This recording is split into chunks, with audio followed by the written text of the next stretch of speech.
A paz do Senhor, meu irmão, minha irmã. Espero que você esteja bem e que em mais um começo de semana você permaneça firme na fé, fundamentado na rocha ou fundamentada na rocha, que é Cristo, na companhia e com auxílio, com ajuda, né, com consolo e com a instrução do Espírito Santo de Deus. Amém?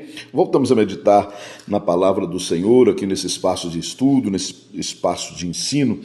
E eu quero dar como título para a nossa meditação, o nosso estudo de hoje, andar na direção de Deus é andar na luz. Andar na direção de Deus é andar na luz. Eu quero tomar como base, como ponto de partida, como alicerce para a nossa meditação de hoje, um texto que está lá em Gênesis, capítulo 26, versículos 1 até o versículo 6. Amém? Eu quero ler na Nova Almeida atualizada. O texto diz assim: sobreveio fome à terra, assim como tinha acontecido nos dias de Abraão. Então Isaque foi a Gerar, encontrar-se com Abimeleque, rei dos filisteus. O Senhor apareceu a Isaque e lhe disse: não desça ao Egito, mas fique na terra que eu lhe indicar. Habite nela e serei com você e o abençoarei. Porque a você e à sua descendência darei todas estas terras e confirmarei o juramento que fiz a Abraão, o seu pai. Multiplicarei a sua descendência como as estrelas dos céus, e a ela darei todas estas terras.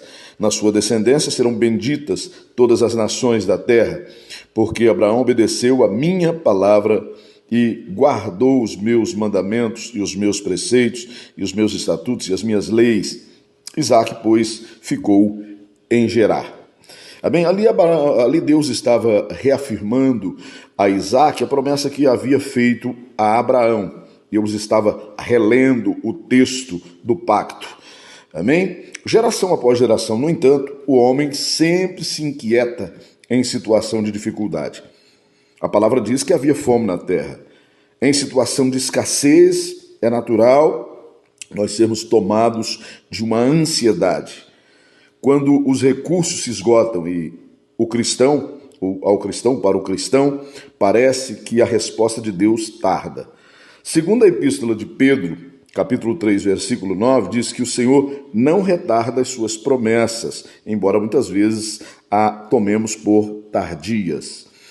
Não é que falte confiança, mas se há uma característica generalizada entre os seres humanos e que tem crescido gradativamente, que tem perdurado por gerações após gerações, e cada vez a gente percebe nos tempos de hoje, em situação mais crescente, e que as pesquisas comprovam, que é fato, é a ansiedade.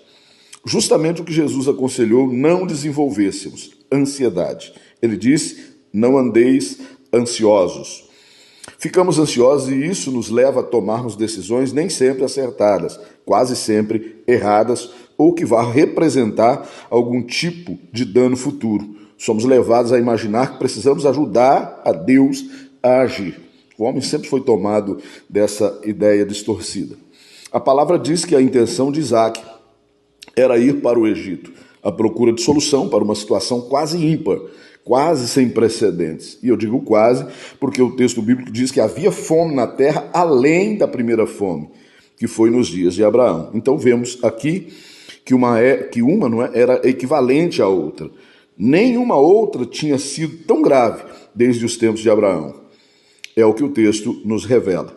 Semelhantemente, Abraão também havia descido ao Egito, mas agora Isaque é impedido por Deus de trilhar o mesmo caminho.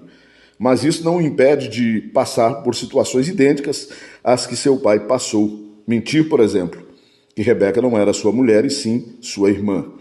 Mas a palavra revela que Isaque ouviu a Deus e ficou em Gerar e prosperou ali. Estando ou andando nós na direção de Deus, nunca andaremos sozinhos. A Moisés, em Números, capítulo 11, versículo 17, quando este gemeu sob as pesadas petições do povo, que clamava a ele por carne, disse: então eu descerei e ali falarei contigo, e tirarei do espírito que está sobre ti, e o porei sobre eles. E aí Deus está falando dos anciãos que deveriam ser convocados para ajudar Moisés no cargo de liderança. e contigo levarão a carga do povo, para que tu não a leves sozinho. Deus nunca nos deixa caminhar sozinhos, nós temos que ter essa confiança. Por isso que o salmista escreve: os que confiam no Senhor são como Monte Sião, que não se abala. Não quer dizer que não passem por dificuldade, por vales, por desertos, por coisas contrárias. A errônea ideia de que estamos sozinhos na terra, deixados ao próprio destino, lançados à nossa própria sorte, sempre fez parte dos pensamentos do homem. E por mais fé que se diga ter, por mais que se diga crer em um Deus criador e soberano, por exemplo, Elias invocou o nome de Deus como se não o tivesse por eles, como se Deus não fosse por ele. Está lá em 1 Reis, capítulo 19, versículo 4, que diz: ele mesmo, porém, foi para o deserto, caminhando um dia inteiro. Por fim, sentou-se debaixo de um zimbro, sentiu vontade de morrer e orou: basta, Senhor, tira a minha vida, porque eu não sou melhor do que meus pais. Depois de ter caminhado 40 dias e 40 noites, houve um novo surto de desânimo. Capítulo 19 ainda, versículo 10, Elias volta a dizer: e ele respondeu, tendo sido muito zeloso no questionamento do Senhor, ele responde: tenho sido muito zeloso pelo Senhor, Deus dos exércitos, porque os filhos de Israel deixaram a tua aliança, derrubaram os teus altares e mataram os teus profetas à espada. Só fiquei eu, e eles estão querendo tirar-me a vida. Nós, no entanto, temos que entender e confiar que mesmo quando todos nos deixam, Deus não nos abandona. Deus não nos deixa só.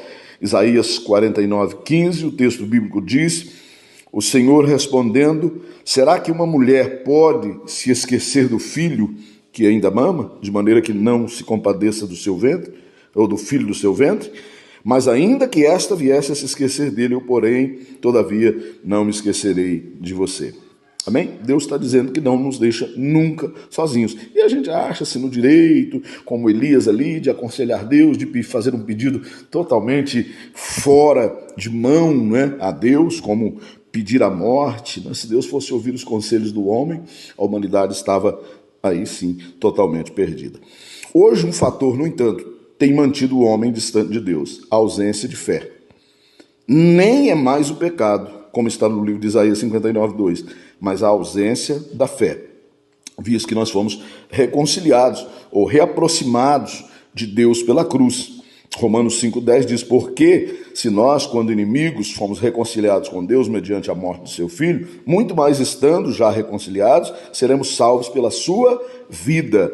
Lá no capítulo 8, versículo 3 da mesma epístola de Romanos, o Paulo escreve: porque aquilo que a lei não podia fazer por causa da fraqueza da carne, isso Deus fez, enviando o seu próprio Filho em semelhança de carne pecaminosa, e no que diz respeito ao pecado. E assim Deus condenou o pecado na carne. Versículo 13, ele diz: porque se vocês te viverem segundo a carne, caminharão para a morte, mas se pelo Espírito mortificarem os feitos do corpo, certamente viverão. É fé. A ausência, e essa epístola trata justamente da justificação pela fé. Ausência de decisão pela fé. Hoje o homem tem escolha. O Espírito Santo está conosco. Busca ele. Sua ajuda é real. Não tome decisões pela ansiedade, pela pressa. Ouça o Espírito Santo. Você não está perdido. Tiago, escrevendo a sua epístola, orienta a igreja. Capítulo 4, versículos 13, 14 e 15, diz assim: escutem agora vocês que dizem, hoje ou amanhã iremos para a cidade tal, e lá passaremos um ano, e faremos negócios, e teremos lucros. Vocês não sabem o que acontecerá amanhã, o que é a vida de vocês. Vocês não passam de neblina, que aparece por um instante e logo se dissipa. Em vez disso, deveriam dizer, se Deus quiser. Não só viveremos, como também faremos isto ou aquilo. Isaac foi parado, não prosseguiu na sua jornada, pela ordem expressa, sonora de Deus. Gênesis 26:2, o texto diz o quê?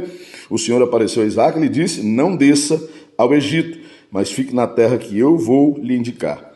Habite nela e serei contigo, e o abençoarei, porque a você e a sua descendência darei todas essas terras e confirmarei o juramento que fiz a Abraão, seu pai. Então, não devemos achar que o Senhor nos esqueceu por causa dos tempos difíceis, por causa das lutas, por causa das humilhações.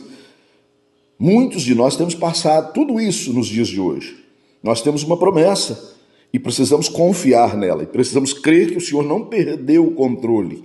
Amém? Filipenses 3:20, o apóstolo Paulo escrevendo diz: pois a nossa pátria está nos céus, de onde também aguardamos o Salvador, o Senhor Jesus Cristo, o qual transformará o nosso corpo de humilhação para ser igual ao corpo da sua glória, segundo a eficácia do poder que ele tem de até subordinar a si mesmo todas as coisas.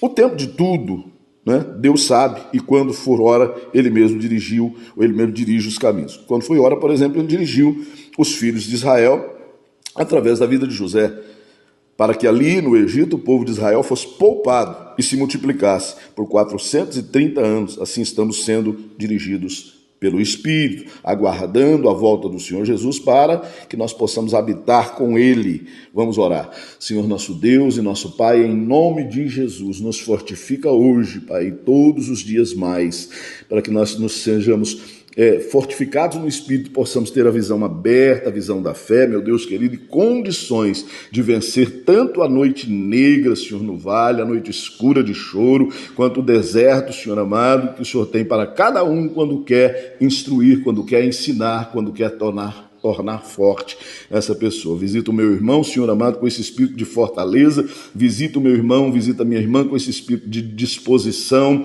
de estar na tua presença, de buscar ouvir a tua voz, pela busca do Espírito, de buscar, meu Deus querido, estar em ti, andando na luz para